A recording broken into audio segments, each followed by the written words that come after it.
Jadi produk manufaktur itu dapat jadi dua golongan. Pertama adalah barang konsumsi.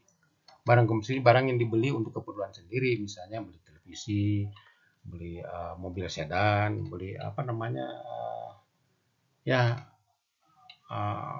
PC, komputer yang kecil, kemudian TV, raket tenis dan lain-lain itu barang konsumsi. Sedangkan barang modal itu barang yang dibeli oleh suatu perusahaan untuk dipakai sebagai apa namanya untuk melakukan jasa pelayanan. Orang membeli bis, orang bis itu tidak akan pasti kalau orang beli bis, mobil bis maksudnya itu untuk digunakan sebagai barang modal. Pesawat terbang misalnya itu barang modal semua. Mainframe komputer, peralatan rea, mesin berkakas, dan produksi saya beli mesin berkakas, mestinya ada mesin berkakas CNC, ada mesin berkakas konvensional. Tapi itu kalau beli mesin berkakas bukan untuk dipakai sebagai hobi. Bisa aja untuk hobi ya, tapi itu yang kecil-kecil yang murah. Tapi untuk yang mahal tentu disesuaikan dengan kebutuhan pasarnya. Ya, dia akan memproduksi apa? Ya, peralatan konstruksi misalnya itu juga barang barang apa namanya barang modal ya. Jadi jumlah produksi dan jenis produksi ini. Jumlah produk yang dibuat oleh suatu pabrik akan sangat berpengaruh terhadap cara mengatur orang. Ya, kalau jumlah produksi banyak dengan jumlah produksi sedikit tentu saja beda. Kemudian mengatur fasilitas, tata letak mesin dan sebagainya. Dan prosedur pengorganisasiannya. Prosedurnya organisasinya gimana? Itu pengorganisasian itu ya ada apa namanya cara merekrut orang, cara mendidik orang, cara apa namanya ada uh, pembagian waktu dan sebagainya ya itu mengorganisasikannya. Nah ini jumlah produksi tahunan dapat digolongkan menjadi tiga sebenarnya.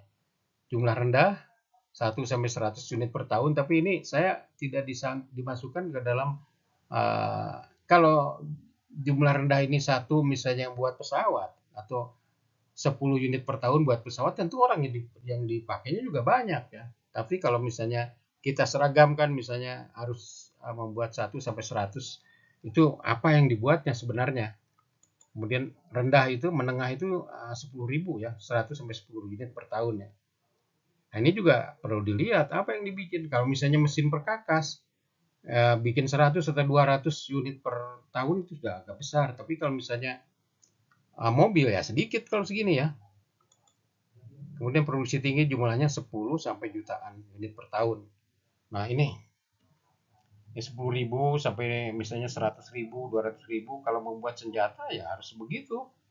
Atau membuat peluru ya nggak bisa membuat 10.000 sampai bisa jutaan unit per tahun. Jutaan peluru kalau buat peluru. Nah kalau buat komponen mobil juga sama.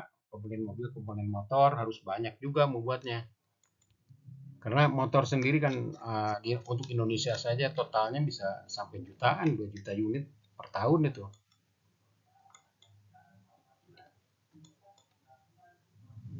Nilai tambah produknya ini. Nah, ini sudah nih.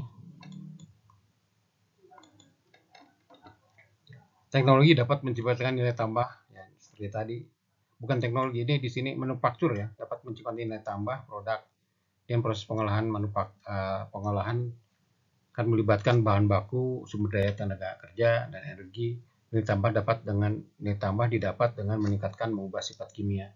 Sifat kimia mengubah apa namanya bentuk, kemudian fisika, perubahan bentuk, geometri, estetika dan daya guna. Nilai tambah. Nah ini sudah saya terangkan nilai tambah tadi. Nah contoh nilai tambah produk sudah saya terangkan juga tadi. Nilai tambah produknya kira bisa dibaca nanti. Ya, kalau orang Jepang tuh nilai tambahnya harus di atas minimum 60 kali ya. Jadi kalau membuat kurang dari itu nggak mau dia. Di kita ini kalau nilai tambah proses pengecoran logam itu nggak sampai 20. ya beli, katakan lebih bahan baku sekarang itu banyak pengecoran yang menggunakan rongsokan ya, itu material yang kita ambil kemudian dicor lagi. Nah itu kalau beli sekarang mungkin sekitar harganya mungkin 5.000 atau 7.000 per kilogram. Kemudian kita olah menjadi hasil produk, hasilnya itu sekitar 30 atau 50.000 per kilogramnya. Kalau kalau misalnya 50.000 aja berarti 7 kali ya. 7 kali dari produk awal. Nah itu orang Jepang nggak akan mau. Kalau di kita kan dengan 10 kali lipat aja dari bahan baku kita terima ya kita ini. Jadi misalnya dari bahan baku awal 7.000 atau 10.000 sekarang menjadi 100.000 berarti 10 kali per kilogramnya. Nah ini juga sudah mahal kalau dibuat di kita ya.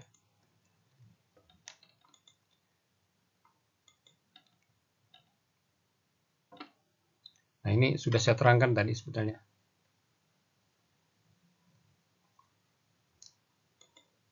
Ini sudah saya terangkan, ada kalau ini tinggal baca aja nanti.